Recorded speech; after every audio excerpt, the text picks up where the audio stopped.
पाना चाहते हैं भगवान विष्णु का आशीर्वाद तो योगिनी एकादशी पर जरूर करें व्रत कथा का पाठ। धार्मिक मान्यता है कि एकादशी के दिन विधि विधान से भगवान विष्णु की पूजा करने से घर में सुख समृद्धि और खुशहाली का आगमन होता है। अतः साधक विधि पूर्वक भगवान विष्णु और मां लक्ष्मी की पूजा अर्चना और व्रत कथा का पाठ करते हैं। सनातन धर्म में एकादशी का विशेष महत्व है। एक वर्ष में 24 एकादशियां पड़ती हैं। हर महीने में 2 एकादशी मनाई जाती है। इस प्रकार आज योगिनी एकादशी है। इस दिन जगत के पालनहार भगवान विष्णु और मां लक्ष्मी की पूजा अर्चना की जाती है। साथ ही एकादशी का व्रत भी रखा जाता है। धार्मिक मान्यता है कि एकादशी के दिन विधि विधान से भगवान विष्णु की पूजा करने से घर में सुख समृद्धि और खुशहाली का आगमन होता है। साथ ही साधक की सभी मनोकामनाएं पूर्ण होती हैं। अतः साधक विधि पूर्वक भगवान विष्णु और मां लक्ष्मी की पूजा अर्चना और व्रत कथा का पाठ करते हैं।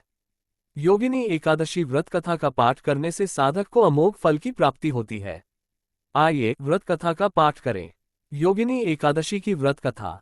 सनातन शास्त्रों के अनुसार एक समय की बात है, जब स्वर्ग में कुबेर नाम का एक राजा रहता था। राजा कुबेर देवों के देव महादेव के अनन्य भक्त थे। शिव जी की रोजाना श्रद्धा भाव से पूजा करते थे। एक दिन माली हेम कामासक्त की वजह से राजा कुबेर को समय पर फूल नहीं पहुंचा सका।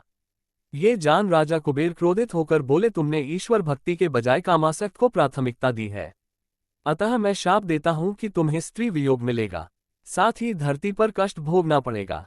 कालांतर में शाप के चलते माली हेम को कुष्ठ रोग हो गया।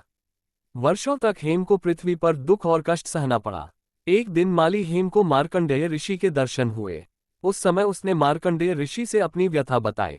तब मार्कंडेय ऋषि ने माली हेम को योगिनी एकादशी के बारे में पूरी जानकारी दी। मार्कंडेय ऋषि ने कहा, इस व्रत को करने से तुम्हारे समस्त पापों का नाश होगा, साथ ही तुम्हें स्वर्गलोक भी प्राप्त होगा।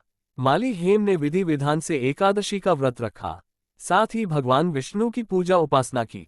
इस व्रत के पुण्य प्रताप से हेम को स्वर्ग की प्राप्ति हुई। अगर आपको ये वीडियो पसंद आया हो तो वीडियो को लाइक और कमेंट में जय श्री राम जरूर लिखें और ऐसे ही दिलचस्प वीडियो देखने के लिए हमारा चैनल सब्सक्राइब करें।